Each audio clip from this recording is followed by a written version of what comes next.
Bapa di dalam sorga, kami sungguh bersyukur untuk hari ini.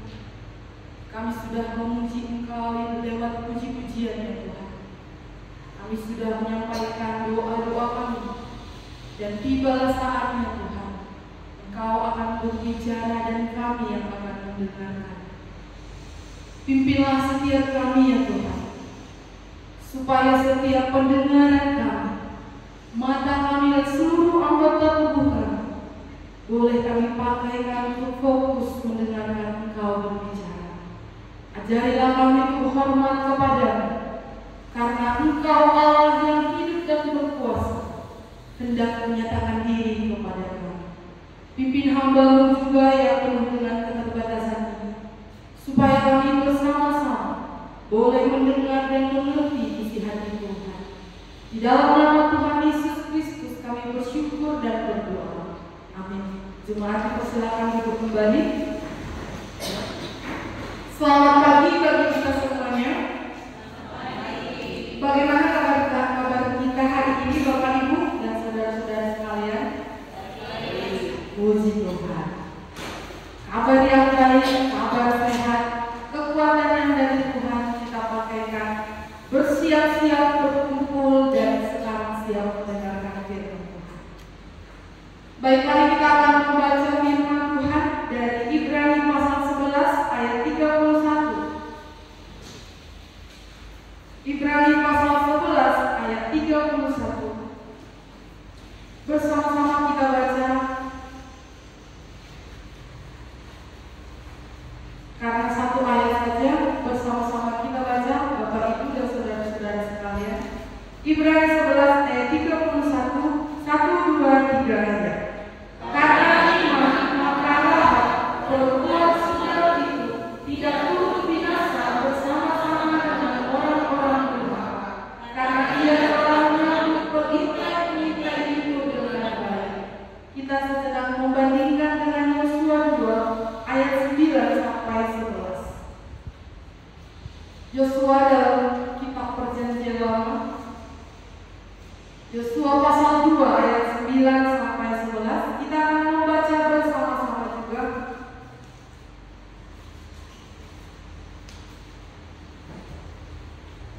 Satu, dua, tiga. Dan berkata kepada orang-orang itu, aku tahu bahwa Tuhan telah memberikan negeri ini kepada kamu, dan bahwa kemuliaan terhadap kamu telah menghinggapi kami, dan segala penduduk negeri ini gemetar menghadapi kamu.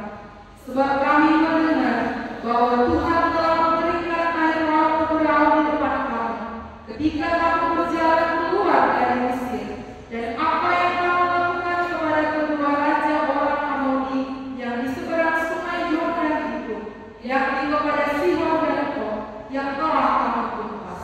Ketika kami mendengar itu, tawarlah hati kami, dan jatuhlah semangat setiap orang menghadapi kami. Sebab Tuhan Allah ialah Allah di langit di atas dan di bumi di bawah. Demikian firman Tuhan kita hari ini yang sudah kita baca. Kita boleh kembali ke dalam kitab Ibrani. Bapak Ibu dan saudara-saudara sekalian, hari ini kita belajar tentang iman Rahab. Rahab adalah tokoh ke-10 yang disebutkan di dalam Ibrani 11. Minggu lalu kita membahas tentang iman siapa Bapak Ibu? Orang Israel. Secara global, secara komunitas. Kenapa dikatakan di situ secara global, secara komunitas? Karena seluruh bangsa Israel pada saat itu melakukan apa yang Tuhan katakan untuk mengalahkan musuh. Kalau minggu lalu iman orang Israel, bagaimana Tuhan akhirnya berkata, ini dan ini yang harus kamu lakukan untuk mengalahkan tembok Yeriko, untuk mengalahkan musuh di tangan-tangan mereka lakukan. Mungkin ada beberapa hal yang kita peroleh dari minggu lalu. Bagaimana akhirnya iman melampaui logika, iman melampaui akal manusia, iman melampaui daya nalar manusia. Bagaimana akhirnya orang Israel selama 6 hari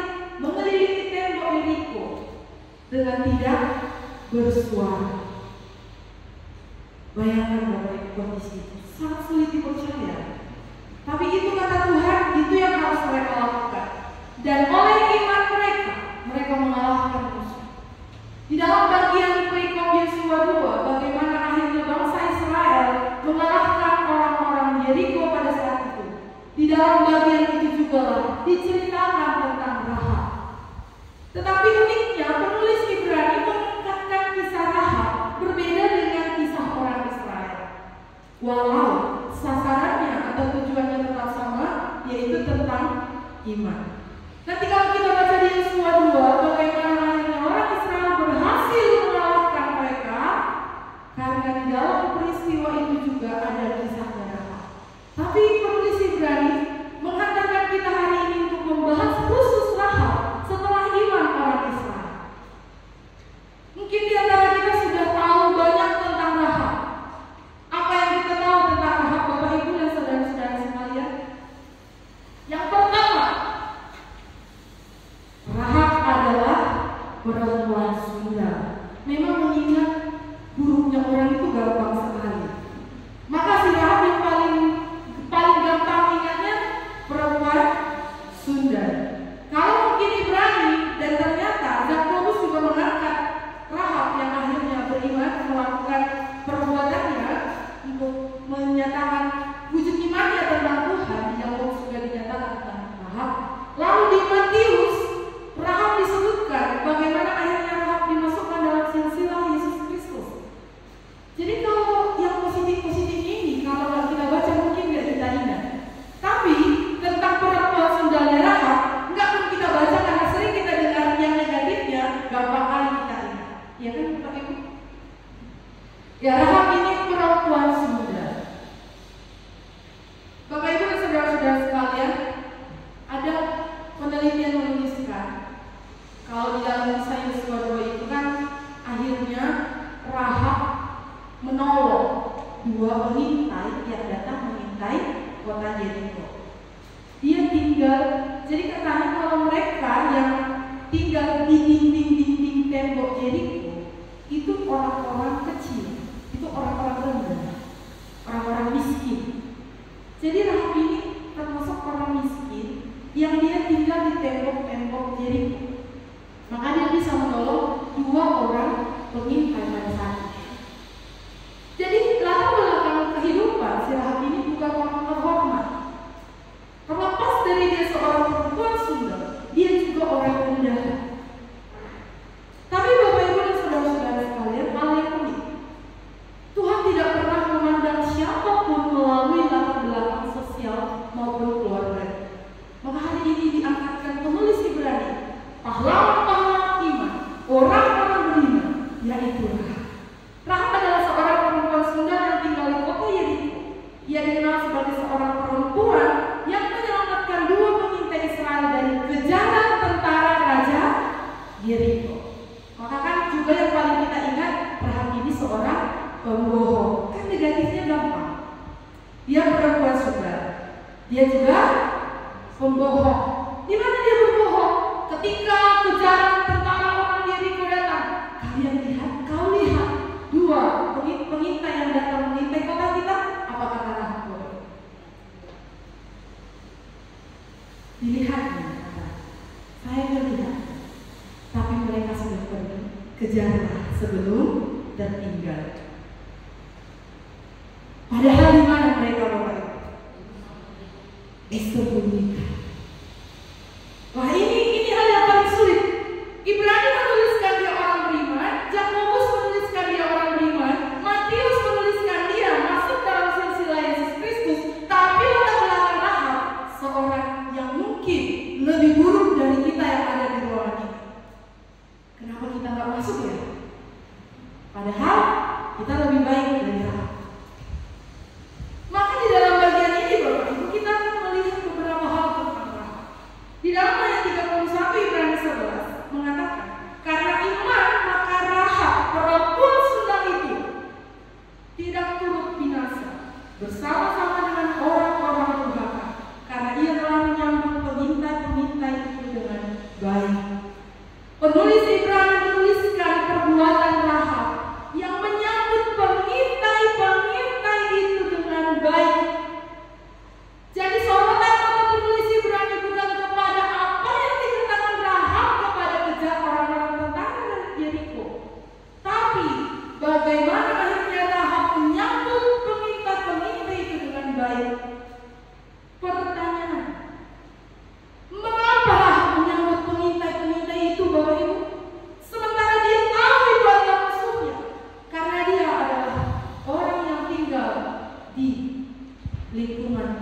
Yeriko. Bapak, Ibu, dan saudara-saudara sekalian, kalau kita bisa meneliti beberapa hal tentang kota Yeriko ini, tentu mereka yang datang menjumpai Rahab bukan orang-orang biasa. Tentara-tentara Yeriko bukan penjaga gerbang biasa yang datang. Kenapa? Karena musuh utama sudah masuk di negerinya. Pasti Raja Yeriko mengutus orang-orang terbaiknya untuk ngapain? Menemukan pengintai-pengintai yang hendak menyerang kita. Musuh yang hendak menyerang kita. Tentu Raja Yeriko mengirim orang-orang terbaik. Mungkin dengan gagah perkasa datang kepada Rahab. Mana mereka? Kami dengar engkau sudah bertemu dengan mereka. Kan gitu ya. Mumpung suara saya ngebas cocok seorang pengawal. Kan gitu. Mana mereka? Pengintai-pengintai itu yang katanya sudah berjumpa dengan engkau. Rahab, Bapak, Ibu, dan saudara-saudara sekalian, bukan memandang bangsa, bukan memandang tentara Yeriko, bukan memandang si pengintainya, tapi dia memandang kepada apa yang sudah ia dengar, yang kita baca di Yosua 2 ayat 9 sampai 11. Kita lihat.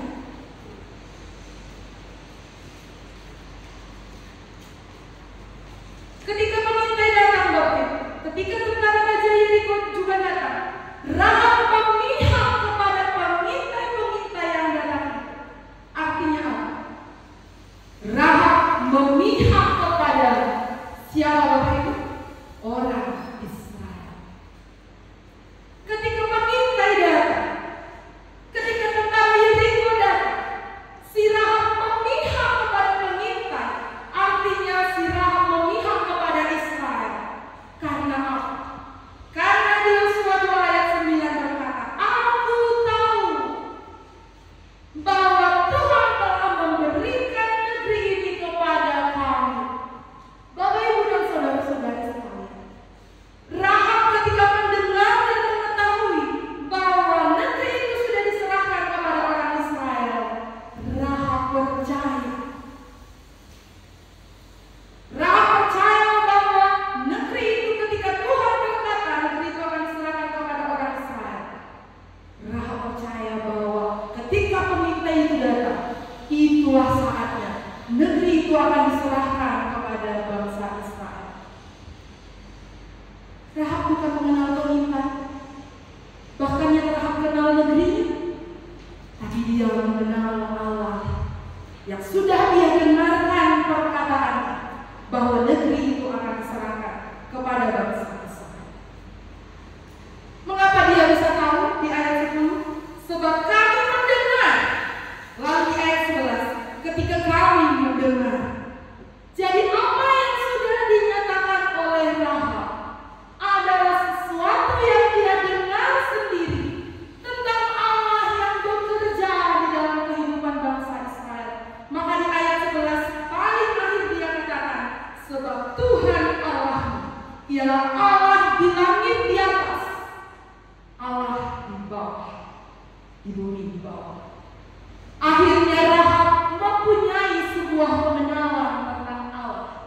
Allah yang disembah oleh orang Israel, Allah yang disembah oleh bangsa Israel pada waktu itu. Artinya Rahab pada saat dia membela pengintai-pengintai, dia memihak kepada pengintai-pengintai, dia memihak kepada Allah yang disembah. Dia tidak memihak kepada negeri, yaitu Yeriko pada saat. Dia tidak memihak kepada rajanya, dia tidak memihak kepada tentara Raja Yeriko, tapi dia memihak kepada pengintai-pengintai. Bapak, Ibu, dan saudara-saudara sekalian, kalau kita pikirkan resikonya besar atau kecil? Besar. Karena Rahab melawan raja, tapi oleh pengenalannya kepada Tuhan, dia berani menanggung resiko yang besar itu. Kenapa?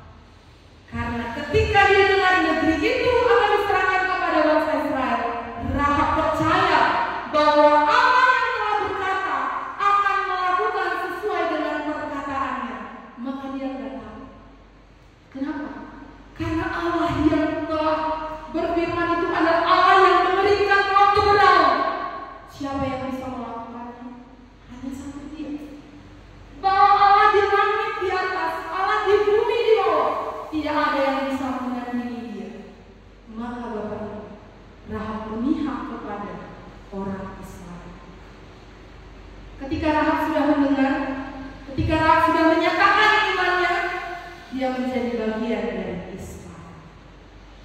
Maka ketika dia memihak kepada pengintai, apa yang Rahab dapatkan, Bapak Ibu? Apa yang Rahab dapatkan ketika dia memihak kepada pengintai? Ketika Yeriko hancur, siapa yang diselamatkan? Rahab dan segenap keluarganya. Oleh karena iman Rahab, segenap keluarganya diselamatkan. Ini sama persis seperti cerita siapa, Bapak? Yang juga disebutkan dalam Ibrani 11. Di sana, imanmu membawa segenap keluarganya ke dalam bahtera sehingga lolos dari air bah. Ketika Rahab menyatakan imannya dengan resiko yang paling besar dalam hidupnya, dia akhirnya mendapat sebuah kesempatan. Bukan hanya dirinya yang diselamatkan, tapi segenap keluarganya diselamatkan oleh Tuhan. Tuhan yang mana? Tuhan yang sudah datang menyatakan diri kepadanya. Bapak Ibu dan saudara-saudara sekalian, pertanyaannya, kok bisa sih Rahab sendiri yang punya pengenalan itu? Rahab tinggal di kota itu, tapi kok bisa cuma dia yang beda dari yang lain? Bapak Ibu dan saudara-saudara sekalian, personally, pribadi, kepribadian Rahab, personal Rahab diceritakan di Joshua itu. Ketika dia menyatakan iman, dia bilang bukan kami tahu, tapi aku tahu. Berita tentang Allah yang mengeringkan air laut terbelah, berita tentang Allah yang memimpin bangsa Israel keluar dari Mesir. Tentu semua berita itu sampai kepada semua telinga orang yang ada di Yeriko, bahkan semua bangsa-bangsa lain menuju tanah Kanaan. Tapi satu yang dituliskan oleh Ibrani, Rahab yang bukan bagian dari Israel, yang tinggal di kota Yeriko, menggunakan pendengarannya yang tajam, menggunakan daya pikirnya yang tajam, menggunakan daya analisanya yang tajam untuk mengerti isi hati Tuhan. Semua mendengar, tapi respon yang berbeda-beda karena telinga dari dalam sampai ke dalam diri hatinya sendiri dia pakaikan untuk mencerna apa yang dikatakan Tuhan adalah benar dari adanya. Maka Rahab mendapat kesempatan untuk diselamatkan. Latar belakang Rahab bagaimana tadi? Dia orang rendah, dia perempuan Sunda, dia orang yang tidak dikagumi. Jangankan pada saat kita masa kini, kalau kita pandang latar belakangnya, mungkinkah dia menjadi daftar idola kita? Mungkinkah dia menjadi daftar teladan kita? Tidak. Tapi justru oleh imannya, penulis Ibrani menuliskan dia menjadi daftar orang-orang beriman. Bukan karena latar belakangnya, tapi karena imannya kepada Tuhan. Jadi soal perbuatannya yang menyembunyikan pengintai, itu adalah perbuatan di mana akhirnya dia memihak kepada bangsa Israel. Peristiwa waktu itu bukan masa kita saat ini dulu Tengah, tapi pada saat itu kondisi perang. Bapak Ibu dan saudara-saudara sekalian, kalau perang kita sudah tahu siapa musuh dan siapa yang benar, bagaimana kita akan bertindak? Tentu kita akan bertindak bagaimana supaya kita aman dan nyaman. Benar kan? Bagaimana supaya aku aman dan nyaman? Apapun kulakukan, tapi Rahab berbeda. Ketika waktu itu perang, dia berani mengambil resiko. Ketika waktu itu pengintai ketahuan,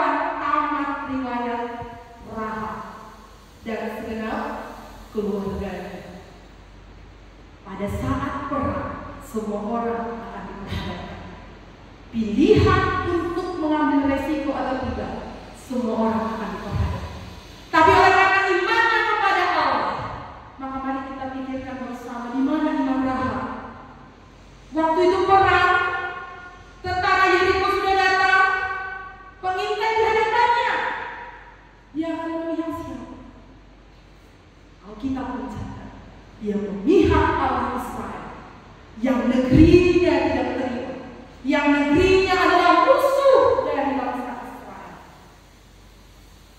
Maka di situ iman Rahab terlihat, dia tidak mengungkapkan kebenaran kepada tentara-tentaranya itu, di mana pengintai, tapi dia memihak kepada pengintai. Itulah iman Rahab. Maka Yakobus 2 ayat 25 nanti bisa kita baca sendiri. Yakobus juga mengangkat Rahab, bagaimana akhirnya dia dibenarkan karena perbuatan. Tentu ini menjadi kontroversi. Seseorang dibenarkan bukan karena perbuatannya, tapi kita harus paham apa tujuan kitab Yakobus menuliskan itu. Kitab Yakobus menuliskan tentang perbuatannya, karena memang tujuan menulis kitab Yakobus, iman tanpa perbuatan adalah maka perbuatan pun disorot di dalam kitab Yakobus karena dia punya iman. Imannya kepada Allah membuat dia melakukan hal ini. Maka Yakobus mensejajarkan Rahab dengan Abraham di dalam pasal itu. Lalu kemudian dalam kitab Matius, wah, nama Rahab dituliskan. Perempuan sudah dituliskan dalam silsilah Yesus Kristus. Kenapa Bapak Ibu? Karena pada akhirnya Rahab memperankan siapa? Boas. Rahab dan Salmon dipersatukan dan melahirkan Boas. Boas siapa? Ya, nanti kita lihat di perjanjian. Boas menjadi orang yang menebus siapa Bapak Ibu? Rut, orang Moab. Wah, banyak perjalanan kehidupan yang dibuat Tuhan, seluruhnya misteri yang sudah dinyatakan dalam firman Tuhan. Rahab memperankan Boas. Boas ini yang akan bersatu dengan Rut, yang akhirnya memperankan siapa lagi?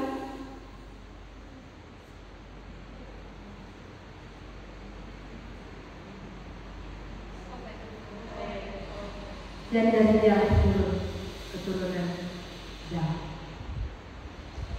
Jadi bisa kita lihat ya silsilahnya. Bapak Ibu, kenapa akhirnya Rahab dituliskan di dalam silsilah ini?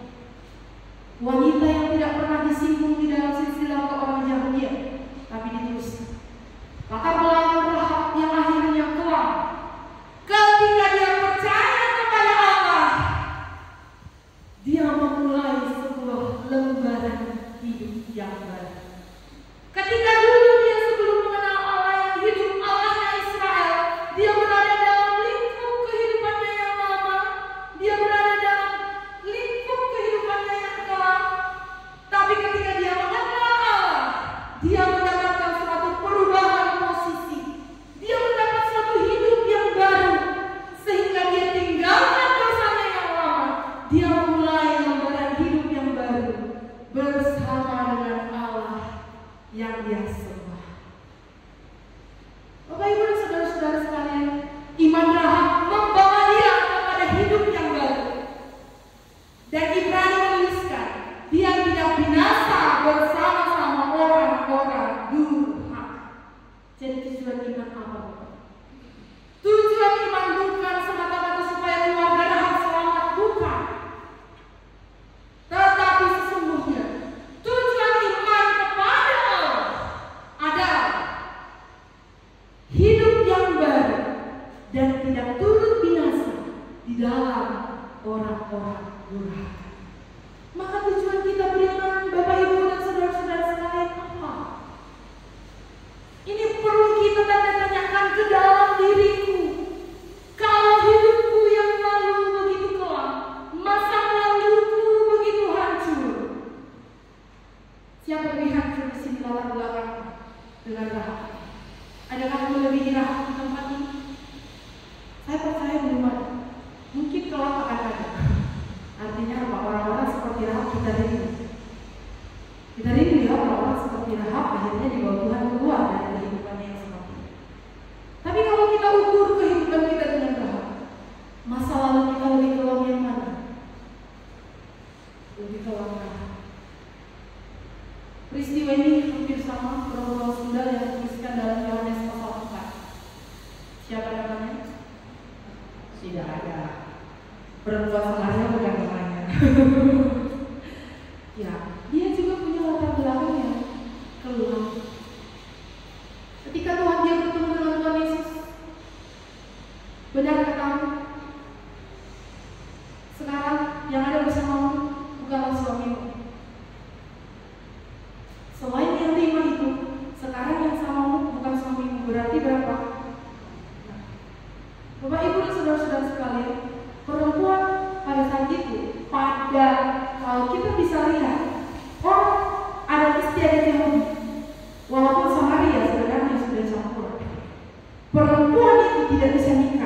tidak bisa lebih dari 3 kali. Perempuan Samaria berapa? Nah. Tapi apakah itu menjadi tembok Tuhan Yesus datang kepada itu? Bapak Ibu, kita ada yang merasa masa lalu kita terlalu berat sehingga kita gak layak sama Tuhan. Tapi sesungguhnya segala masa lalu yang kita pikir menjadi tembok tidak menjadi alasan bagi Tuhan Yesus datang. Allah yang disembah adalah Allah yang disembah perempuan Samaria. Allah yang disembah adalah Allah yang telah menyatakan diri juga kepada perempuan Samaria. Allah yang disembah bangsa Israel adalah Allah yang telah berinkarnasi di dalam pribadi Yesus Kristus. Yang hari ini juga Allah yang sama berbicara kepada kita saat berusaha. Allah yang sedang berkata, kemarilah. Allah yang sedang berkata, pandang aku bukan dirimu. Karena Bapak Ibu dan saudara-saudara sekalian, kalau memang sampai nanti akhir kita terus pandang diri kita, sampai kapanpun kita gak pernah layak. Tidak ada yang layak. Di dalam firman Tuhan, orang rendah disebutkan, orang petinggi-petinggi juga disebutkan, orang kaya disebutkan, orang-orang miskin juga disebutkan. Sampai yang paling miskin siapa? Lazarus. Semua disebutkan. Orang yang paling kudus sama orang yang paling berdosa, semua disebutkan. Untuk apa? Tuhan bukan memandang siapa kita pada masa lalu. Tuhan bukan memandang siapa kita dalam kehidupan masa kita. Tapi Tuhan yang sedang memandang adalah orang-orang berdosa yang layak, yang harus diselamatkan, dikeluarkan dari lingkup yang akan dibinasakan. Maka setiap orang yang meresponi panggilan Tuhan, dia adalah orang yang dikeluarkan dari hukuman. Maka iman Rahab menjadi pelajaran bagi kita, bukan kehidupannya. Ini perlu digarisbawahi. Nanti jangan kita salah kaprah. Kita akhirnya mengikuti jejak Rahab. Wah, bahaya. Lalu dia pikir seperti Rahab, kalau mengikuti jejaknya nanti Tuhan akan menyelamatkan. Bukanlah selamat. Bapak Ibu dan saudara-saudara sekalian, kehidupan sungguh tidak terduga. Ketika hari ini telinga kita masih mendengarkan dengan tajam, pakaikan. Ketika hari ini daya nalar kita masih berpikir jernih, pakaikan. Ketika hari ini hati kita masih bisa mencerna, menyadari keberdosaan kita, pakaikan.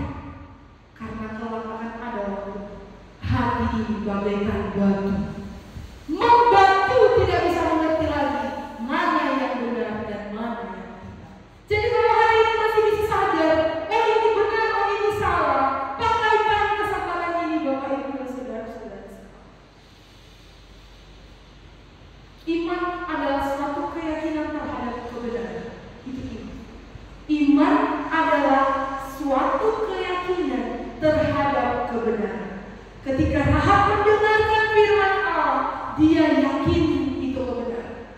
Meskipun kepastian belum terjadi, dia yakin bahwa Tuhan turut bekerja di dalam. Itulah iman. Maka Bapak Ibu dan saudara-saudara sekalian, iman sejati tidak terlepas dari pendengaran akan firman Allah. Iman sejati tidak akan terlepas dari pendengaran akan firman Allah yang sudah dinyatakan jelas melalui firman. Maka untuk beriman tidak bisa terlepas dari firman. Kenapa? Karena iman sejati kita akan dapatkan di dalam pribadi Yesus Kristus, di mana Yesus Kristus adalah orang yang dijelaskan di dalam kitab.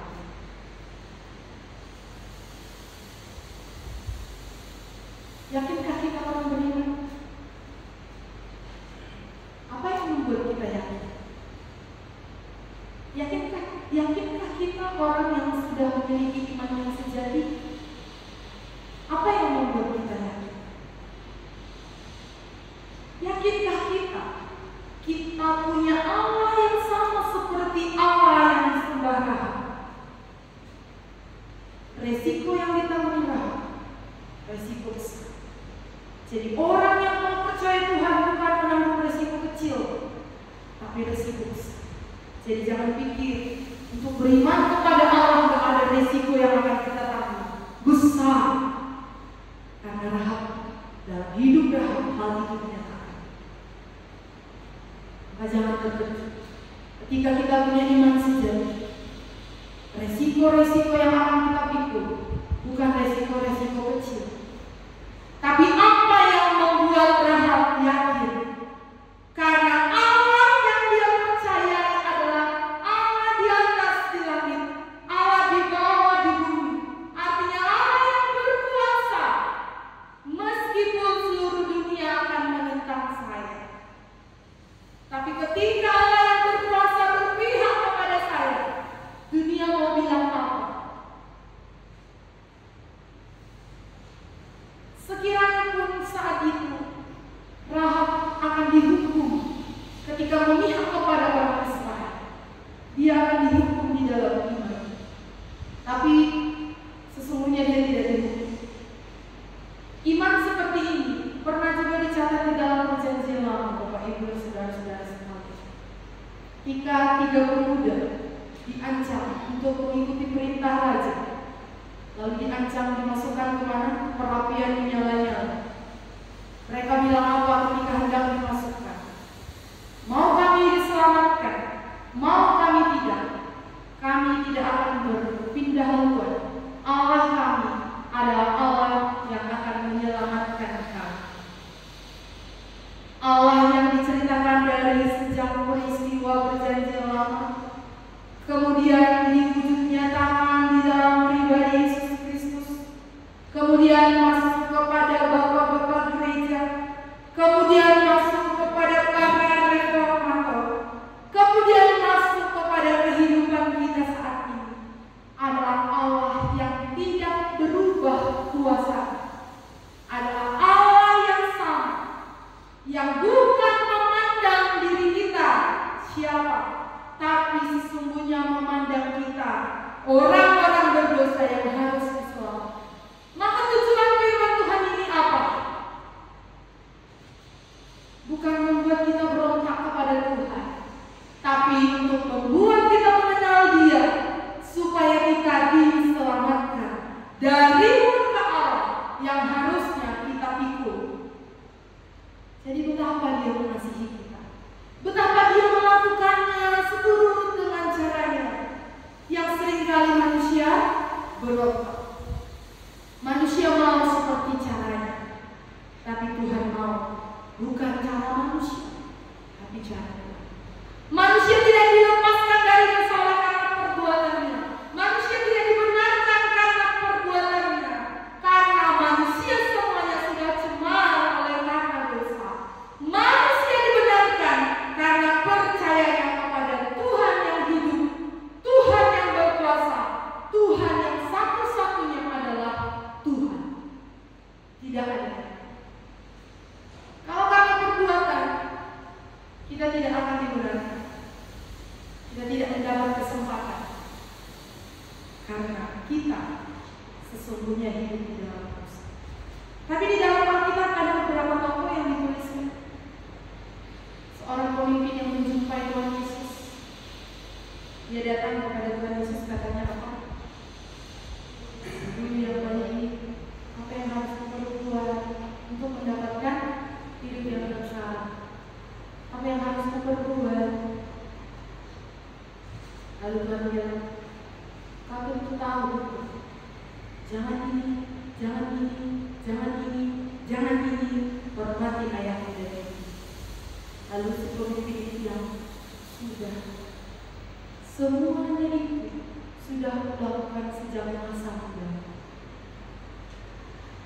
Saya pernah sampaikan ini kepada kelompok kami yang belajar.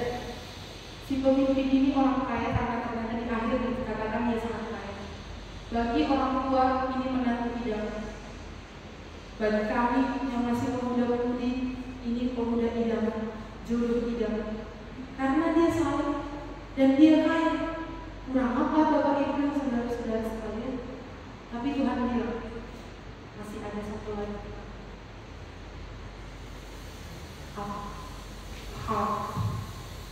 Hati.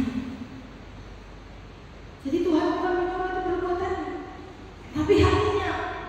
Karena sesungguhnya ketika itu satu lagi kurang lagi, jual hartamu, bagikan, kau akan dapat harta di sorga, datang padaku, ikut aku. Artinya apa Bapak Ibu dan saudara-saudara? Hati. Tuhan mau hatinya, bukan ininya kehebatannya. Karena kalau hatinya bersih, dia akan dilayakkan untuk melakukan yang benar. Tapi kalau hatinya kotor, dia akan menjadi agennya iblis terus menerus. Maka Tuhan mau apa dari kita? Kita berjuang bagaimana diterima manusia. Kita berjuang bagaimana dipuji manusia. Kita berjuang bagaimana dihormati manusia. Tapi kita lupa yang Tuhan mau bukan itu, tapi hati. Maka kepada si pemimpin itu Tuhan bilang, jual artinya apa Bapak? Lepaskan yang sudah mengikat hatimu lebih dari aku. Lepaskan sesuatu yang sudah mengikat dirimu lebih dari aku. Ketahuan, memang mengikat hatinya. Setelah dia dengarkan kata Yesus, apa responnya? Dia pergi dengan sedih karena dia sangat kaya. Dia memilih siapa? Dia memilih harta. Maka Tuhan bilang suatu perkataan, lebih mudah unta masuk ke dalam lubang jarum daripada seorang beruang. Seorang beruang, bukan seekor ya, jangan salah diartikan. Bukan seekor beruang, seorang yang beruang masuk ke dalam kerajaan. Bayangkan siapa di sini yang suka menjahit pakai jarum? Lubang jarum kecil atau besar? Masukkan benang aja gimana perjuangan kita. Sekarang lebih mudah loh kita masuk daripada itu. Maka orang-orang yang mendengar bilang apa? Kalau gitu siapa yang diselamatkan? Betul nggak? Betul. Kalau gitu siapa yang diselamatkan? Nggak ada. Kalau lebih mudah untuk masuk ke lubang jarum. Tapi berikutnya ditutup dengan perkataan Tuhan Yesus. Apa katanya? Nggak mungkin bagimu, mungkin bagi Allah. Silakan. Kalau Raja Wudi memandang Rahab katanya, kok pula lah dia yang diselamatkan? Kan gitu. Sorotan Raja Wudi kan gitu. Ketika Yesus berkumpul dengan pemungut cukai, Raja Wudi bilang apa? Masa Tuhan Yesus itu kumpul orang-orang berdosa? Aduh, di mana kehormatan kita ini? Nah gitu ya. Bagaimana ini derajat kita ini turun derajat ini ketika Yesus berkumpul sama pemungut cukai? Rahab beriman kepada Allah. Rahab dijumpai oleh Allah, walaupun dia orang berdosa, orang yang sangat berdosa dalam pandangan manusia. Itu artinya Tuhan bukan pandang siapa kita, siapa latar belakang kita, dari mana kita berasal, tapi Tuhan lihat hatinya yang mau berpihak kepada Tuhan. Orang yang berpihak kepada Tuhan akan diberikan Tuhan kemenangan yang besar. Meskipun di bumi seolah-olah menderita, tapi ada kemenangan dari dalam. Dan kemenangan dari dalam, ada kemenangan yang telah kita akan dapatkan, yaitu hidup yang kekal di surga. Itu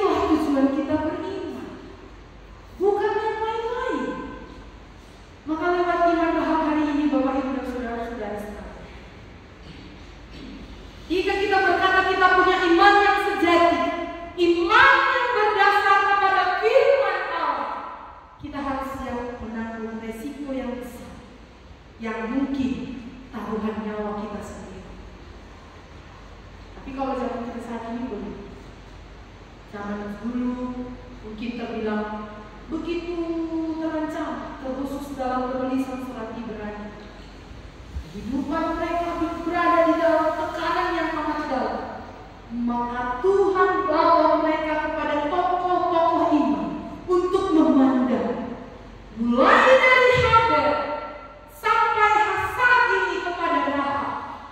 Nanti berikutnya akan terus dibahas sampai kepada hakim-hakim, sampai kepada mereka-mereka yang bertahan karena iman.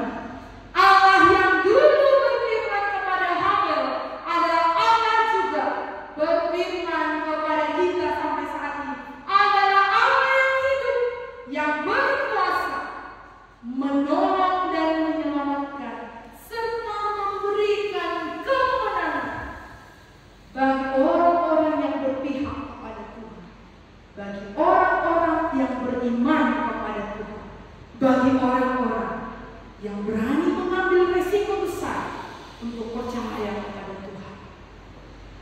Maka sebuah pujian berkata apa? Menanglah dalam Yesus. A victory in Jesus.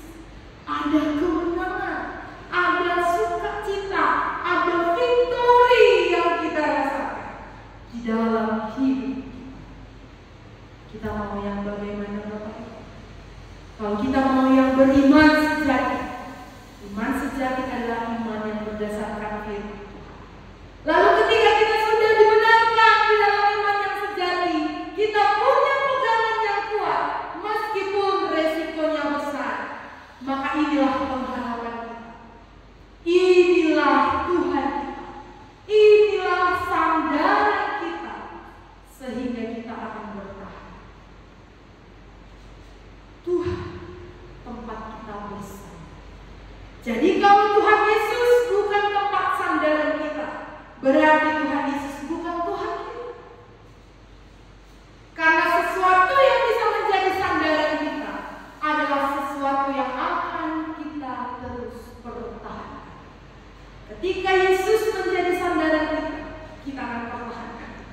Tapi kalau sudah mulai yang lain-lain, pikirkan. Kalau sudah mulai harta kekayaan tempat sandaran kita, pengetahuan ini menjadi sandaran kita, kehebatan kita menjadi sandaran kita, hukum-hukum kita menjadi sandaran kita, kita akan pertahankan itu lebih dari Tuhan. Tapi ketika Tuhan Yesus menjadi sandaran kita, semuanya yang sudah disebutkan tadi itu akan berada di posisi bawah. Tuhan tetap berada di posisi atas. Bapak Ibu dan saudara-saudara sekalian, di mana iman kita saat ini? Siapa Tuhan kita? Siapa yang menjadi sandaran? Kemenangan diperoleh bangsa Israel ketika mereka bersandar penuh kepada Tuhan yang mengharapkan, yang memberikan kemenangan. Itu yang lalu. Mereka berharapkan kemenangan mengalahkan tembok Jeriko. Mereka bersandar penuh kepada Tuhan. Maka apa kata Tuhan mereka lakukan? Rahab berpihak kepada Tuhan. Dia memihak kepada pengintai. Dia memihak kepada Allahnya Israel. Lalu dia diberikan suatu kemenangan yang besar dari Tuhan. Lalu Rahab memulai hidup yang baru bersama Tuhan. Maka ketika kita dibenarkan di dalam iman yang sejati, kita akan memperoleh suatu hidup yang baru, memperbaiki hidup yang lama di dalam Tuhan, memperbaiki hidup yang lama di dalam iman yang sejati, yang akhirnya memuliakan Tuhan. Itulah tujuan hidup kita sekarang, bukan yang lain. Maka Bapak Ibu dan saudara-saudara sekalian, takut akan perjumpaan dan pengenalan terhadap Allah akan membangkitkan keyakinan, hormat, cinta dan kagum dan rasa takut yang benar kepada Allah. Kalau imannya iman yang sejati, dia punya rasa kagum yang benar kepada Allah. Dia punya rasa hormat yang benar kepada Allah. Dia punya rasa takut yang benar. Jadi kalau sudah tidak ada takut akan Allah, inilah yang akan mempertanyakan besar di mana Tuhan. Bukan apa kata tetangga kiri kanan, bukan apa kata orang atas bawah, tapi apa kata Tuhan. Itulah di mana iman kita selama ini. Maka ketika kita berdiri di dalam firman Tuhan, iman kita di dalam firman Tuhan, orang mau bilang apapun, firman Tuhan itu yang akan meneguhkan dan mengokohkan. Tapi kalau bukan dari firman Tuhan, itu yang akan menggoyang-goyangkan. Kalau orang yang meneguhkan kita, orang ini bisa menggoyangkan. Tapi kalau Tuhan yang meneguhkan, Tuhan yang terus meneguhkan, yang tidak akan pernah menggoyangkan. Pikirkan Bapak. Yakinkah kita bahwa iman yang kita miliki adalah iman yang sejati, yang berdasarkan firman Tuhan? Iman yang akhirnya mendorong kita untuk taat kepada apa yang menjadi kehendaknya. Yakinkah? Yang perlu kita pikirkan dan renungkan melalui iman Rahab yang sudah kita dengarkan. Tak ada yang kuat di antara kita. Tak ada yang berkata, aku sanggup dengan kekuatanku. Tapi sesungguhnya kita yang lemah sanggup karena Tuhan. Bersandarlah, berpeganglah, berimanlah kepada Allah yang hidup. Mari kita.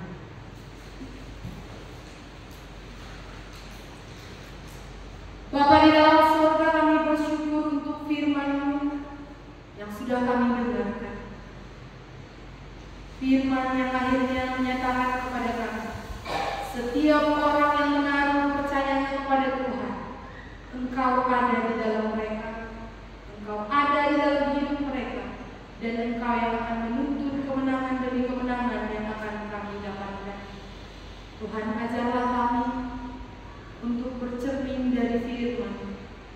Jika kami belajar tentang iman Rahab, berani mengambil risiko yang besar, berani mengambil tindakan yang mungkin akan mengancam hidupnya, tapi karena percayanya kepada Tuhan, ia pun diselamatkan. Takutan demi ketakutan, pertimbangan demi pertimbangan dikalahkan ketika keberanian mau percaya kepada Tuhan.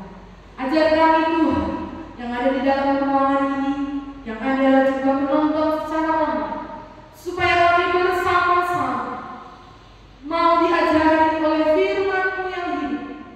Ketika kami berkata kami beriman yang sejati, supaya kami tidak takut dan bertimbang dengan risiko-risiko besar, karena kami percaya kepada Tuhan.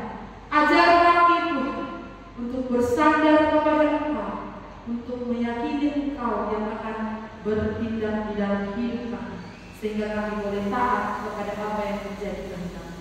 Terpujilah Engkau Allah yang hidup. Di dalam nama Tuhan Yesus Kristus kami bersyukur dan berdoa. Amin.